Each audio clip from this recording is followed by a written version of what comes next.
The wrench slipped from my greasy fingers and clanged against the concrete floor of my garage. From underneath my battered pickup truck, I could hear Charlotte's voice drifting through the kitchen window, sharp and clear in the evening air. "If you can't afford an Audi for your girlfriend, you'll always be beneath me. Stay here with your small life." I lay there on the creeper, staring up at the rusted exhaust system, letting those words sink in like motor oil into old concrete. 22 years of marriage, and it had come to this. My wife, Charlotte, talking to someone who wasn't me, measuring my worth in German engineering and luxury car payments. The irony wasn't lost on me. Here I was, William Mercer, owner of Mercer Salvage and Scrap, lying beneath a truck that probably cost less than Charlotte's monthly spa treatments. But what she didn't know, what she had never bothered to learn, was that sometimes the most valuable things hide in the most unexpected places. I rolled out from under the truck and stood up, wiping my hands on an old rag. Through the kitchen window, I could see her pacing back and forth, phone pressed to her ear, her blonde hair perfectly styled even at 8 in the evening. She wore that cream-colored blouse I'd bought her for our anniversary last year, the one that cost more than most people's weekly salary. "Bryce understands what it means to provide for a woman," she continued, her voice carrying that particular tone of satisfaction she used when she thought she was winning an argument. "Real men don't make excuses about practical investments and sensible choices." Bryce. So that was his name. I'd suspected for months that Charlotte was seeing someone, but hearing the name made it real, made it concrete, made it something I could work with. I walked to the kitchen door and stepped inside, my work boots leaving small traces of grease on the white tiles Charlotte had insisted on installing last spring. She was standing by the granite countertop, her back to me, completely absorbed in her conversation. "He's probably in that garage again, pretending to fix something that should have been replaced years ago," she said with a laugh that cut through me like a plasma torch. "I swear, sometimes I think he prefers that junkyard to his own home." That junkyard, as she called it, had put her through law school. That junkyard had paid for this house, for her car, for every luxury she'd grown accustomed to over the years. But Charlotte had always seen it as beneath her, something embarrassing to explain to her colleagues at the law firm. I cleared my throat. She spun around, her eyes wide with the startled look of someone caught in the act. For a moment, neither of us spoke. "I have to go," she said into the phone, her voice suddenly honey-sweet. "We'll talk tomorrow." She hung up and set the phone on the counter, her expression shifting to that familiar mask of mild irritation she wore whenever I interrupted her world. "How long have you been standing there?" she asked. "Long enough," I replied, grabbing my coat from the hook by the door. "Will, I can explain." "You're right," I said, cutting her off.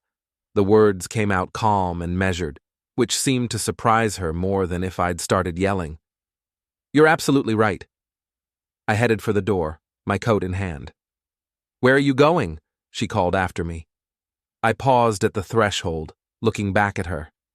She stood there in our kitchen, surrounded by all the things my small life had provided, and for the first time in months, I felt something other than disappointment. I felt clarity. "Out," I said simply, and closed the door behind me. The October air was crisp, carrying the scent of burning leaves and the distant smell of the paper mill that had been the backbone of our small Maine town for generations. I climbed into my truck, the same truck Charlotte found so embarrassing, and sat there for a moment, engine running, heat beginning to chase away the chill. My phone buzzed. A text from my daughter Maddie, away at college. "Mom says you're being dramatic again. Can you just apologize so we can have a normal Thanksgiving?" Normal, as if anything about our family had been normal for the past year, as if Charlotte's late nights at the office and weekend conferences that never seemed to involve actual work were normal.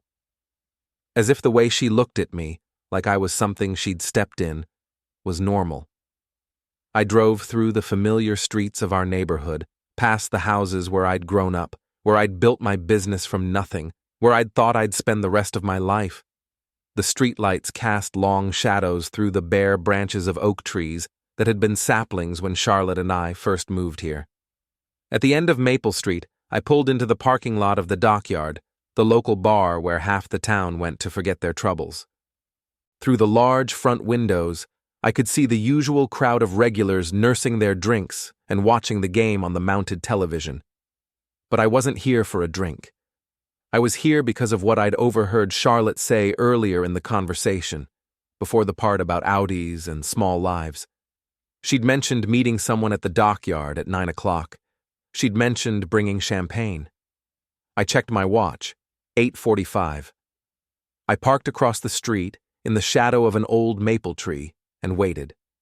The truck's heater hummed quietly, and I found myself thinking about the early years of our marriage when Charlotte used to visit me at the scrapyard during her lunch breaks. She'd pick her way carefully across the gravel in her heels, bringing sandwiches and cold drinks, genuinely interested in what I was working on. "You're like an archaeologist," she used to say, watching me sort through the day's haul of scrap metal and salvaged parts, finding treasure in other people's junk. When had that admiration turned to embarrassment? When had my hands-on work become something to apologize for at dinner parties? At exactly 9 o'clock, a silver Audi pulled into the Dockyard's parking lot. Even in the dim light, I could see it was immaculate. Not a scratch on the paint, chrome wheels that probably cost more than most people's monthly rent. The driver stepped out, and I got my first look at Bryce. He was everything I wasn't. Tall where I was average height, smooth where I was rough around the edges, wearing a tailored coat that probably cost more than I spent on clothes in a year. He moved with the confidence of someone who had never doubted his place in the world, never questioned whether he deserved the things he had. 5 minutes later, Charlotte's white BMW pulled up beside the Audi. She stepped out wearing a dress I'd never seen before, something black and elegant that made her look like she was heading to a gallery opening rather than a small-town bar. She walked directly to Bryce, and even from across the street, I could see the way she smiled at him, the way she used to smile at me. They went inside together, and I sat in my truck, engine running, watching through the windows as they found a corner table. Charlotte laughed at something Bryce said, her hand reaching across the table to touch his. She leaned forward when he spoke, giving him the kind of attention she used to reserve for me during our early years together. I could have gone inside, could have confronted them right there in front of half the town, could have made a scene that would have given the local gossips enough material for months. But that wasn't my style. I'd learned patience in my business.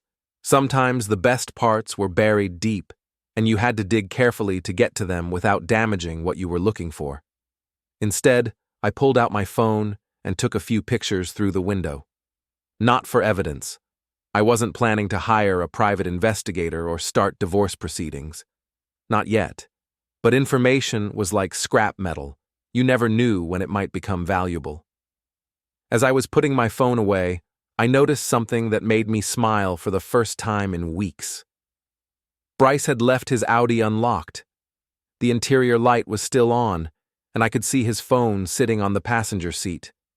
I looked around the parking lot, empty except for the usual collection of pickup trucks and older sedans that belonged to the regulars. No security cameras that I could see, no one paying attention to anything except their drinks and their conversations. I got out of my truck and walked casually across the street. The Audi's door opened with the soft whisper of German engineering. I reached inside and picked up Bryce's phone, checking to see if it was password protected. It wasn't. Apparently, when you lived in a world of privilege, you didn't worry much about security. His text messages were a gold mine. Conversations with Charlotte going back months, planning meetings, sharing intimate details about their relationship and their future plans. Plans that apparently involved Charlotte leaving me once she figured out how to maximize her share of our assets. But the most interesting messages weren't between Charlotte and Bryce. They were between Bryce and someone named Tara, Charlotte's best friend since law school. Messages that painted a very different picture of what was happening. She's completely clueless about the business, Tara had written. Will's been moving money around for months. She thinks it's all in their joint accounts, but most of it's in trusts and LLCs she doesn't even know about. Bryce's response: good. The less she knows, the easier this will be. Once we're married, we can figure out how to get access to the real assets. I scrolled through more messages, my understanding of the situation shifting with each revelation. This wasn't just an affair. This was a carefully orchestrated plan to separate Charlotte from me and then separate her from everything I'd built. The irony was almost beautiful. Charlotte thought she was trading up, moving from her small life with me to something bigger and better with Bryce. She had no idea she was being set up. I put Bryce's phone back where I'd found it and closed the car door. Then I walked around to the driver's side and took out my keys. The metal made a satisfying scraping sound as I carved "Homewrecker" into the pristine paint of the driver's door. It wasn't much, but it was a start. The next morning, Charlotte was gone before I woke up. She'd left a note on the kitchen counter. Early meeting with a client. Don't wait up tonight. Working late on the Morrison case. The Morrison case. I'd heard her mention it several times over the past few weeks, always as an excuse for late nights and weekend work. I made a mental note to look into whether Morrison was actually a client or just another cover story. I drove to the scrapyard early, needing the familiar comfort of work to process what I'd learned the night before. Mercer Salvage occupied 5 acres on the outskirts of town, a maze of organized chaos that most people saw as an eyesore, but I understood as a carefully curated collection of possibilities. My foreman, Jimmy Santos, was already there when I arrived, sorting through a load of copper piping we'd picked up from a demolished office building. "You look like hell," he said by way of greeting. "Thanks for the pep talk," I replied, pulling on my work gloves. "What's the schedule today?" "Got that load of appliances coming in from the apartment complex renovation, and Mrs. Henderson called about cleaning out her garage. Says her late husband's got enough car parts in there to build a whole vehicle." I nodded, trying to focus on the familiar rhythms of the business, but my mind kept drifting back to those text messages, to the careful way Tara and Bryce had discussed Charlotte like she was just another asset to be acquired and liquidated. Around 10 o'clock, my phone rang. The caller ID showed my lawyer's office. "Will, it's Doug Ashworth. We need to talk." Doug had been my attorney for 15 years, handling everything from business contracts to the occasional legal issue that came up in the salvage trade. More importantly, he'd been my friend since high school, one of the few people who'd known me before I became Charlotte's husband, or the owner of Mercer Salvage. "What's up?" I asked. "Charlotte called me this morning. She wants to discuss a legal separation." I felt something cold settle in my stomach. "She called you? Her own lawyer?" "That's what I told her. I explained that I represent you and the business, so she'd need to find her own representation. But Will..." She seemed surprised when I mentioned the business structure we set up last year. Last year, on Doug's advice, I'd moved most of my assets into a complex web of trusts and limited liability companies. It was partly for tax purposes, partly for liability protection, and partly because Doug was naturally paranoid about protecting his clients' interests. "How surprised?" I asked. She seemed to think everything was still in joint accounts. She asked specifically about the salvage business, the investment properties, even your mother's old cabin up at the lake. When I told her those assets weren't part of the marital estate anymore, she got very quiet. I smiled despite myself. I bet she did. "Will, I have to ask, did you know this was coming?" "Let's just say I've been paying attention." That afternoon, I drove to the boxing gym where I'd been working out for the past few months. Sully's gym was a throwback to an earlier era, heavy bags hanging from the ceiling, speed bags that rattled like machine guns, and the constant sound of gloves hitting leather. It was the kind of place where you worked out your frustrations with your fists instead of your mouth. Sully himself was a retired longshoreman who'd opened the gym after his wife passed away, needing something to keep himself busy. He was in his 70s but still moved like a man half his age, all compact muscle and quick reflexes. "You're hitting angry today," he observed as I worked the heavy bag. "Seems appropriate," I replied, throwing a combination that made the bag swing on its chain. "Angry's good for power, bad for technique. You want to tell me what's eating at you?" I stopped punching and leaned against the bag, breathing hard. "My wife's having an affair." Sully nodded like this was the most normal thing in the world. "You gonna do something about it?" "I'm thinking about it." "Good. Thinking's important. Acting without thinking is how you end up in trouble." He handed me a towel. "But thinking without acting is how you end up being a doormat." That evening, I stopped by the dockyard for a drink.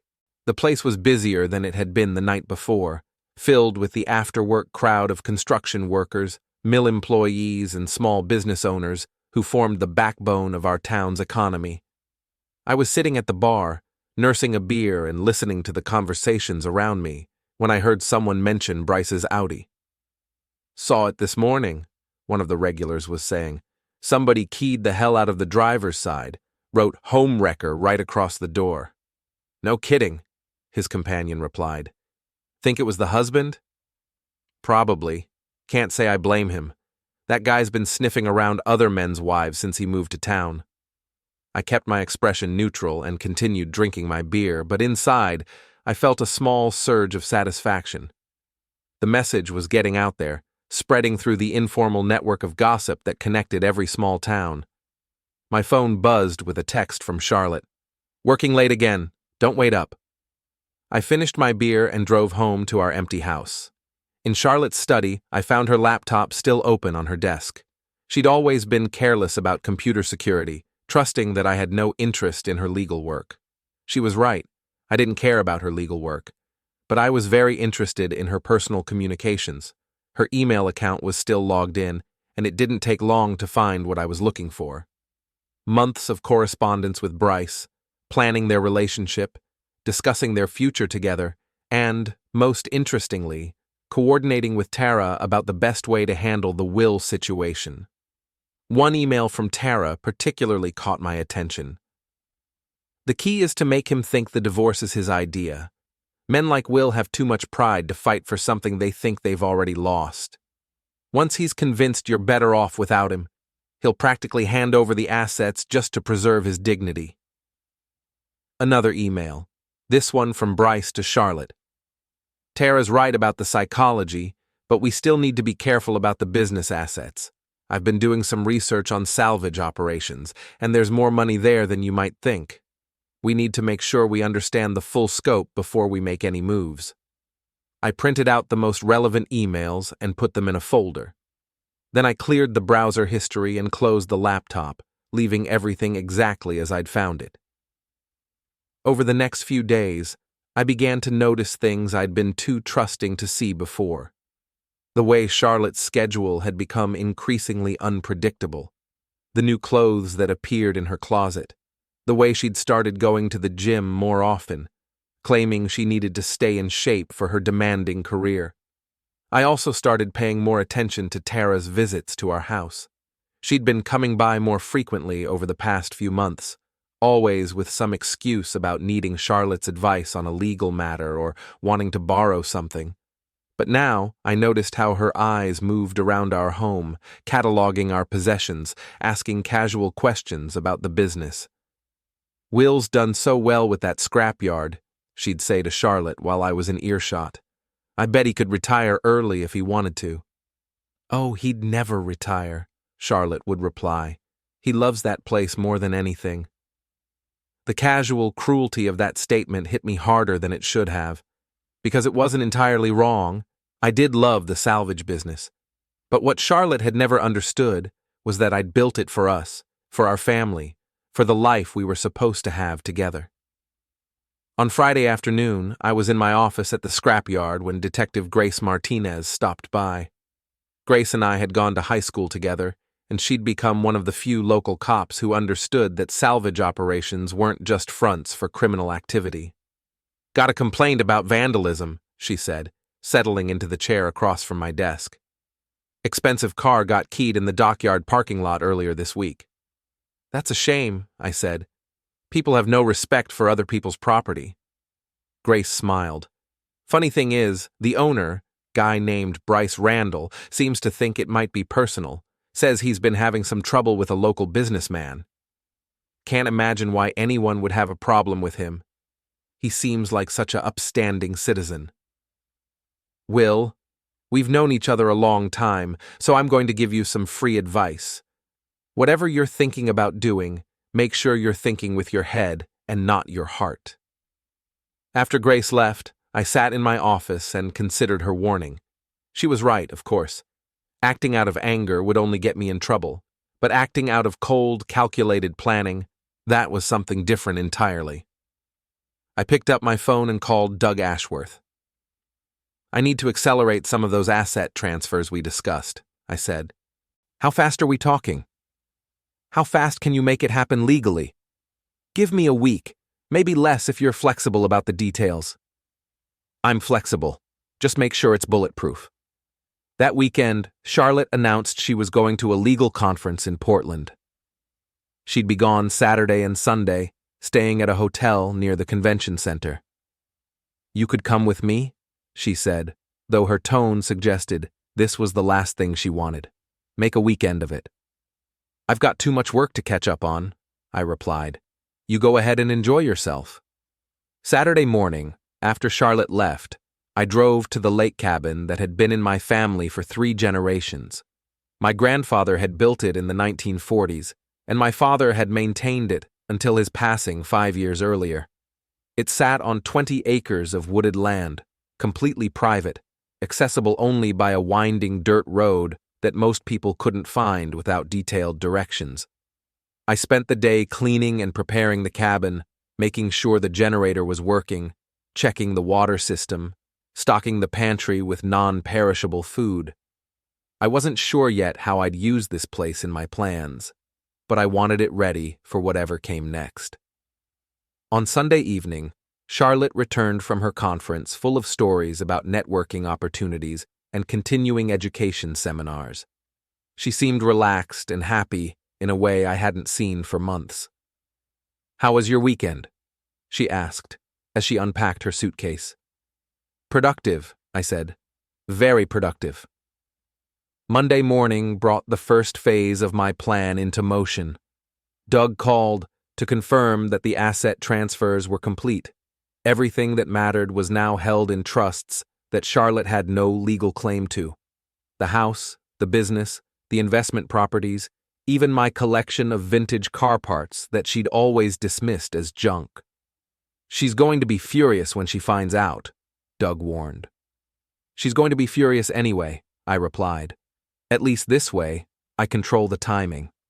That afternoon, I drove to the law firm where Charlotte worked. Brennan, Walsh, and Associates occupied the top 2 floors of the nicest building in downtown, all glass and steel and expensive furniture designed to impress clients who could afford their rates. I'd only been there a handful of times over the years, usually for office parties or retirement celebrations. Charlotte had never encouraged my involvement in her professional life, claiming that the legal world was too complex for outsiders to understand. The receptionist, a young woman named Ashley who'd always been friendly during my rare visits, looked surprised to see me. Hi, Mr. Mercer. Charlotte's in a meeting right now, but I can... Actually, I'm not here to see Charlotte, I said. I was hoping to speak with Mr. Brennan about a legal matter. James Brennan was the senior partner, a man in his 60s who'd built the firm from nothing over the course of 30 years. He was also, according to the firm's website, an expert in business law and asset protection. I'm afraid Mr. Brennan is quite busy, Ashley said. Perhaps one of the other attorneys could help you. Tell him it's about a potential conflict of interest involving one of his associates. I think he'll want to hear what I have to say. 20 minutes later, I was sitting in Brennan's corner office, looking out at the view of the harbor while he reviewed the printed emails I'd brought with me. These are quite serious allegations, Mr. Mercer, he said finally. They're not allegations. They're facts, documented in your associate's own words. Brennan leaned back in his chair, his expression carefully neutral. What exactly are you hoping to accomplish here? I'm hoping to prevent a situation that could expose your firm to liability. Charlotte's been using firm resources to plan her personal affairs, including strategies for asset division in a potential divorce. She's also been coordinating with outside parties to gather information about my business operations. And you believe this constitutes a conflict of interest? I believe it constitutes a violation of professional ethics. But I'm not a lawyer. That's why I'm bringing it to your attention, instead of filing a complaint with the state bar. Brennan studied me for a long moment. What do you want, Mr. Mercer? I want Charlotte to take a leave of absence while she sorts out her personal situation. I want assurance that no confidential information about my business has been shared with unauthorized parties. And I want this conversation to remain between us unless Charlotte forces the issue by escalating her behavior. And if I refuse? I smiled and stood up.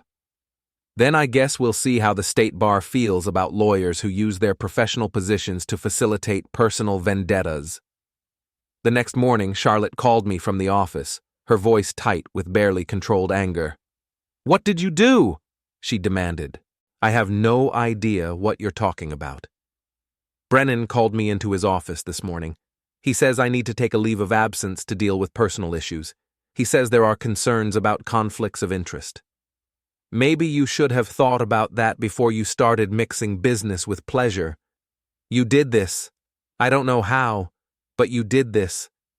Charlotte, you're giving me way too much credit. I'm just a simple businessman who owns a junkyard, remember? She hung up without saying goodbye. That evening, she came home early, something she hadn't done in months. She found me in the garage, working on restoring a 1967 Mustang I'd acquired in a lot purchase earlier in the year. We need to talk, she said. I kept working, not looking up from the engine compartment. I'm listening. I want a divorce. Okay. She seemed taken aback by my calm response. Okay? That's all you have to say? What did you expect? Tears? Pleading? You've made it pretty clear how you feel about our marriage. I want to be fair about the division of assets. Now I did look up, meeting her eyes for the first time. Fair according to who? We'll each get half of everything. The house, the business, the investments. Charlotte, you might want to talk to a lawyer before you start making assumptions about what assets are available for division. What's that supposed to mean? It means you should probably find yourself some legal representation. I'd recommend someone outside your old firm, given the circumstances. Over the next few days, Charlotte tried to get information about our financial situation, but every door she approached seemed to close in her face. The bank couldn't discuss account details with her because her name had been removed from most of the accounts months earlier. The business attorney couldn't represent her because of conflicts of interest. Even the accountant who'd been doing our taxes for years suddenly became unavailable. Meanwhile, I continued my research into Bryce and Tara's backgrounds. What I found was fascinating. Bryce Randall had moved to town 8 months earlier, around the same time Charlotte's behavior had started to change. He claimed to be a financial consultant, but his business registration was recent, and his client list was suspiciously vague. More interestingly, he'd been married twice before, both marriages ending in divorces that left his ex-wives with significantly less than they'd expected. Tara's story was even more interesting. She'd grown up in our town, but left for law school and hadn't returned until last year. She'd tried to get a job at several local firms, including Charlotte's, but had been turned down for reasons that weren't entirely clear. She'd also applied for a business loan to start her own practice, but had been rejected due to insufficient collateral. But the most interesting discovery came when I cross-referenced the timing of Tara's return with some problems I'd had at the scrapyard. About 18 months ago, someone had filed anonymous complaints with the Environmental Protection Agency about my waste disposal practices. The complaints had been baseless, but the investigation had cost me time and money and had created exactly the kind of bureaucratic headaches that could drive a small business owner to distraction. The complaints had been filed by someone who clearly understood both environmental law and the salvage business. Someone who knew exactly which regulations to cite and which agencies to contact for maximum impact. Someone like Tara. I was beginning to understand that Charlotte wasn't the architect of this situation. She was just another victim. The real mastermind was someone who had a personal grudge against me and the patience to plan a long-term campaign of revenge. On Thursday evening, I was having dinner at the dockyard when Bryce walked in. He looked around the room like he was surveying territory he didn't quite belong in, his expensive clothes and perfect hair making him stand out among the working-class regulars. He spotted me and walked over to my table, his expression a mixture of anger and uncertainty. "You're Will Mercer," he said. "That's right. And you're the guy who's been sleeping with my wife." Several conversations around us stopped as people turned to listen. Bryce's face reddened, but he sat down across from me. "Charlotte and I are in love," he said, his voice low. "What we have is real. I'm sure it is. Just like what you had with your first 2 wives was real." His expression shifted, surprise replacing anger. "You've been investigating me." "I've been paying attention. It's a useful skill when you're in the salvage business. You learn to spot valuable things that other people have thrown away." "What's that supposed to mean?" I leaned forward, lowering my voice so only he could hear. "It means I know about Tara. I know this whole thing was her idea. I know you're not the first man she's used to get revenge on someone who crossed her." Bryce's face went pale. "You don't know what you're talking about." "I know Tara applied for a job at Charlotte's firm and was turned down. I know she tried to get a business loan and was rejected. I know she filed false complaints against my business 18 months ago. And I know she's been using you and Charlotte to get back at the people she blames for her failures." I stood up and dropped a 20 on the table. "The question is, what are you going to do about it now that you know?" I left him sitting there, staring after me with the expression of a man who was beginning to realize he'd been played. Friday morning, my phone rang early. It was Charlotte, and she sounded different. Smaller, more uncertain than I'd heard her in months. "Will, I need to ask you something, and I need you to tell me the truth." "Go ahead." "Did Tara ever apply for a job at my firm?" I smiled. "Why don't you ask Tara?" "I did. She said no, but something about the way she said it made me think she wasn't being honest." "Charlotte, when's the last time you made a decision about our marriage without talking to Tara first?" There was a long pause. "What are you saying?" "I'm saying you might want to think about who's been giving you advice and what their motivations might be." After I hung up, I drove to the scrapyard and spent the morning working with my hands, sorting through a load of copper wire and aluminum siding that had come in from a demolition job. Physical work helped me think, and I had a lot to think about. Charlotte was starting to ask the right questions, which meant the carefully constructed web of lies that Tara had built was beginning to unravel. But I wasn't ready for this to be over yet. Tara had cost me 18 months of bureaucratic hassles, damaged my marriage, and tried to destroy my business. She deserved more than just exposure. She deserved consequences. That afternoon, I called Doug Ashworth and asked him to set up a meeting. Not in his office, but somewhere private where we could talk without being overheard. We met at the lake cabin, sitting on the porch overlooking the water, while I explained what I'd learned about Tara's role in everything that had happened. "So, what's your plan?" Doug asked when I finished. "I want to give them exactly what they think they want," I said. "And then I want to make sure they understand the real cost of getting it." The community center's main hall was decorated with orange and black streamers for the annual Harvest Festival, an event that brought together virtually every family in town for an evening of local politics, fundraising, and social networking. As the owner of one of the town's larger employers, I was expected to attend, to shake hands and write checks, and generally play the role of the successful local businessman. This year, I had different plans for the evening. Charlotte arrived with Bryce and Tara, the three of them making their entrance like they were attending a gallery opening rather than a small-town social function.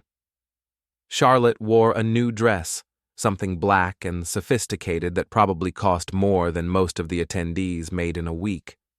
Bryce looked uncomfortable in his designer suit, clearly out of place among the farmers and mill workers and small business owners who formed the backbone of our community. But it was Tara who interested me most. She moved through the crowd with the confidence of someone who believed she was finally getting everything she deserved, stopping to chat with people she'd known since childhood, reintroducing herself as Charlotte's legal consultant and Bryce's business partner. I waited until the formal program began, when Mayor Davidson took the microphone to thank the various sponsors and volunteers who had made the festival possible. My business was one of the major sponsors, which meant I'd be called up to say a few words about community involvement and civic responsibility. When my name was announced, I walked to the front of the room, accepting the polite applause of my neighbors and customers. I looked out at the crowd, finding Charlotte's table near the front, seeing the mixture of anxiety and defiance in her expression. "Thank you all for coming tonight," I began.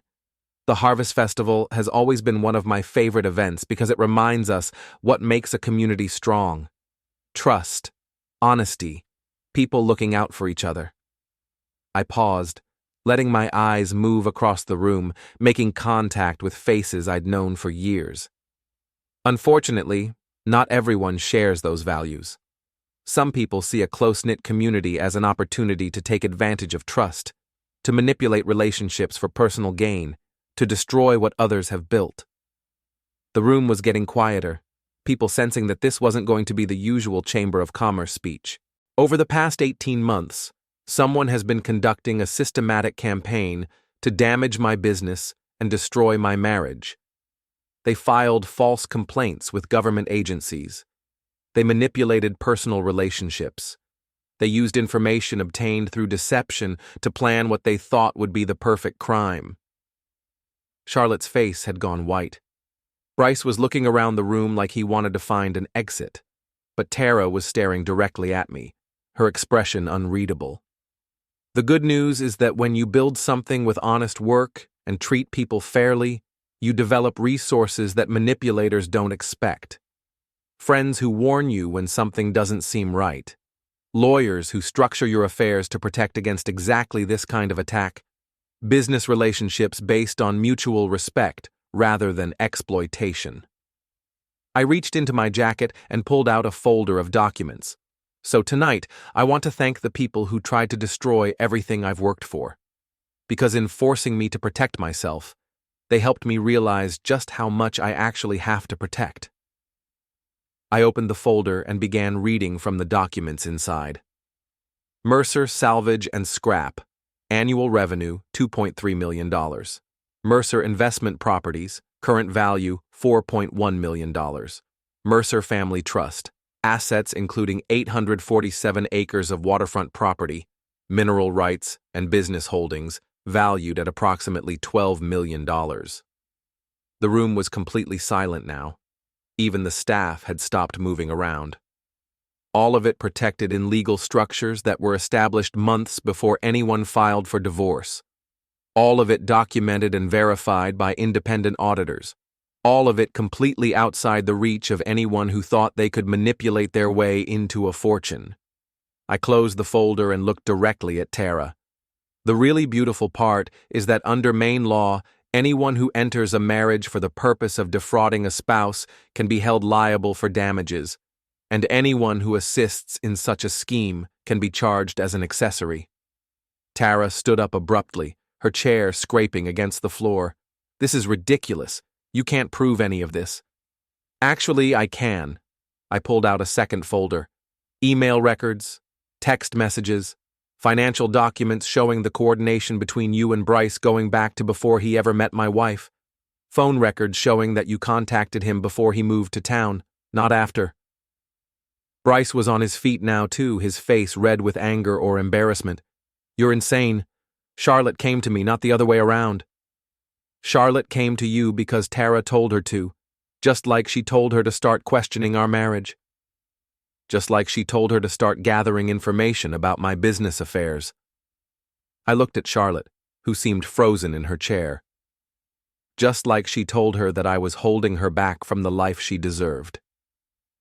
The crowd was murmuring now, people turning to look at the drama unfolding at the front table.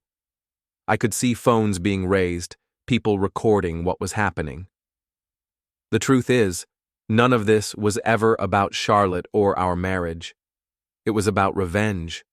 Tara blamed me for her professional failures, for her financial problems, for everything that went wrong in her life after she came back to town.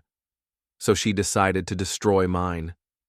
Tara's composure finally cracked. You ruined everything for me. You and your friends with your little boys' club, keeping outsiders from getting a fair chance. I never even knew you were looking for opportunities here, but apparently, you decided that was my fault too. The mayor had moved to the microphone, clearly trying to figure out how to regain control of his event. But I wasn't finished yet. Here's what's going to happen, I continued. Bryce, you're going to pack up your expensive car and your designer clothes, and you're going to leave town. Tonight. If you're still here tomorrow morning, I'm going to file fraud charges that will follow you for the rest of your life. Bryce opened his mouth to protest, but I cut him off. Tara, you're going to withdraw every complaint you've filed against my business. You're going to return every document you've copied or photographed. And you're going to find somewhere else to practice law because after tonight, you won't have any clients left in this town. You can't do this, Tara said, but her voice lacked conviction. I just did. I turned to Charlotte, who was still sitting at the table, tears streaming down her face. Charlotte, you have a choice to make. You can go with them and see how much they really care about you when there's no money involved. Or you can stay and we can figure out if there's anything left of our marriage worth saving. The room was completely silent. Everyone was watching Charlotte, waiting to see what she would do. She looked at Bryce, then at Tara, then back at me. When she spoke, her voice was barely audible. I'm sorry, she whispered. I'm so sorry. I nodded and walked back to my table, leaving the three of them to figure out their next move. Around the room, conversations were starting up again, people processing what they'd just witnessed. Mayor Davidson managed to get the program back on track, but the energy of the evening had shifted completely. People kept glancing over at Charlotte's table, where a heated argument was taking place in whispered voices. 20 minutes later, Bryce and Tara left together, their departure noted by everyone in the room. Charlotte remained at her table, alone, occasionally wiping tears from her eyes. I finished my dinner and made my rounds, shaking hands and accepting congratulations from people who seemed to view what had just happened as a victory for local values over outside manipulation. Several business owners made a point of telling me they'd always suspected there was something off about the complaints that had been filed against my operation. When the evening finally wound down, I found Charlotte in the parking lot, sitting in her car with the engine running. I tapped on the passenger window, and she unlocked the door. Can we talk? I asked, getting into the car. She nodded, not trusting her voice. How long have you known? She asked finally. About Bryce? Months. About Tara's role in it? A couple of weeks. Why didn't you say anything sooner? I considered the question. Because I needed to understand the whole picture, and because I needed you to see it for yourself. We sat in silence for several minutes, watching the last few cars leave the parking lot. What happens now? Charlotte asked. That depends on you.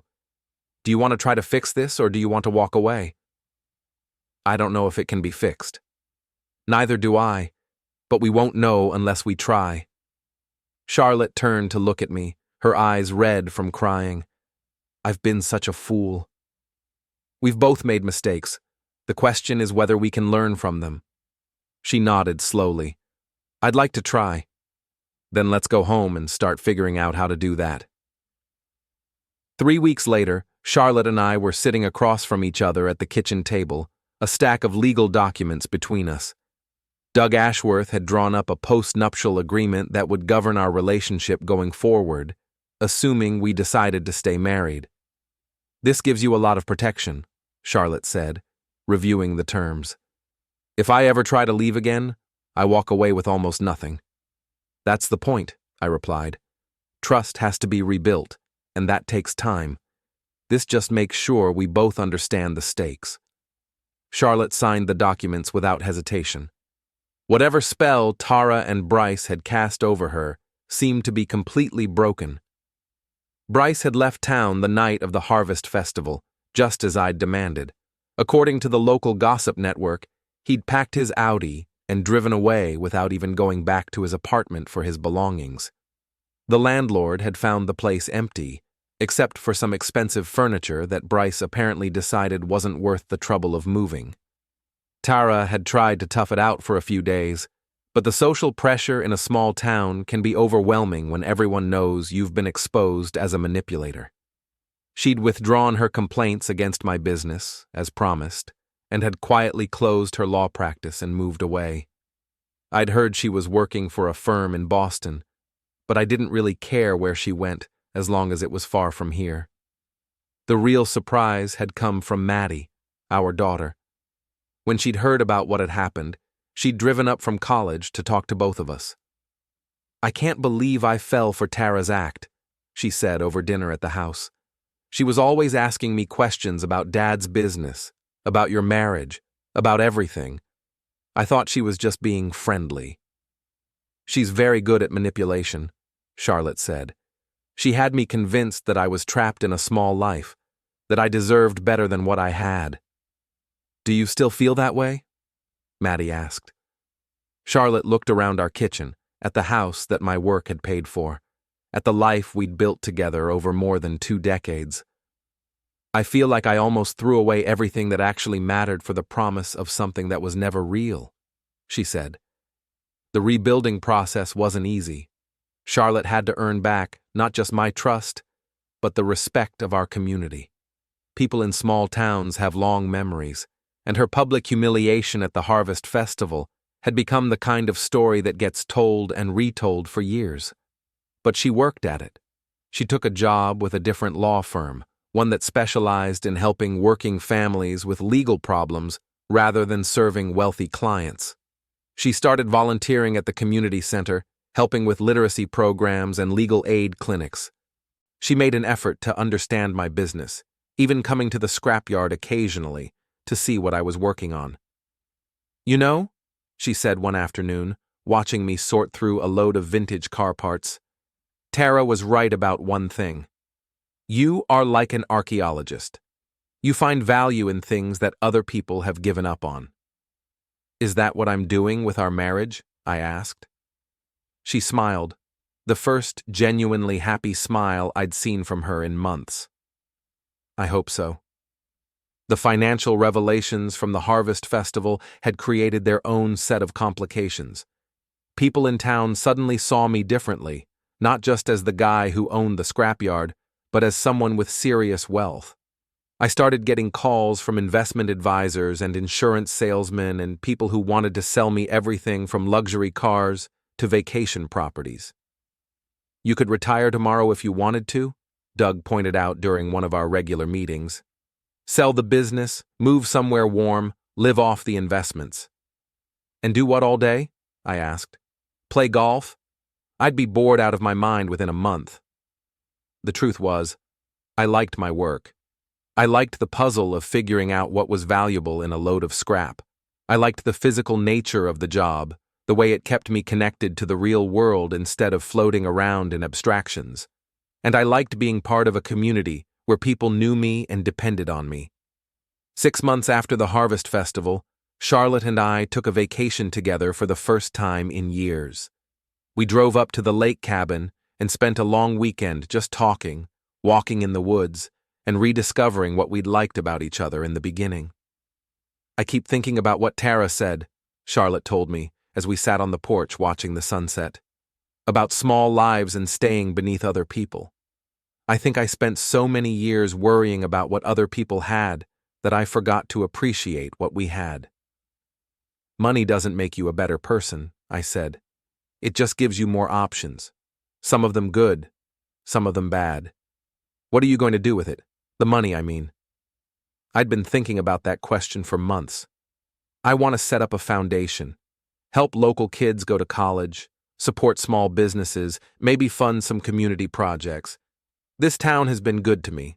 I'd like to give something back. Charlotte reached over and took my hand. That sounds perfect. As the sun disappeared behind the trees, I thought about the events of the past year.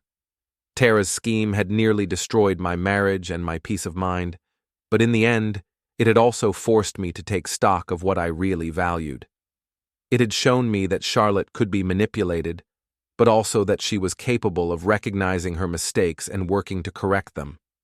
Most importantly, it had reminded me that in a world full of people trying to measure each other by external standards, cars, clothes, job titles, bank accounts, the things that actually matter can't be quantified.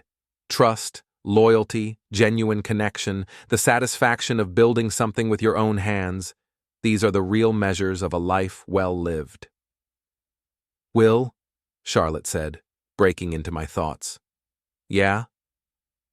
Thank you for not giving up on us. I squeezed her hand. Thank you for coming back. The next morning, we packed up the cabin and drove back to town, back to our regular lives, back to the work of rebuilding what we'd almost lost. It wouldn't be easy, and there would probably be setbacks along the way. But for the first time in months, I felt like we were moving in the right direction. As we pulled into our driveway, I saw Jimmy Santos from the scrapyard walking up to the front door with an envelope in his hand. What's that about? Charlotte asked. Probably business, I said, but something about Jimmy's expression made me think it might be more complicated than that. I got out of the truck and walked over to meet him. Sorry to bother you at home, Will, Jimmy said, but this came to the yard yesterday and I thought you should see it right away. He handed me the envelope. It was addressed to me personally, with no return address, postmarked from Boston. Inside was a single sheet of paper with a message written in Tara's familiar handwriting. This isn't over.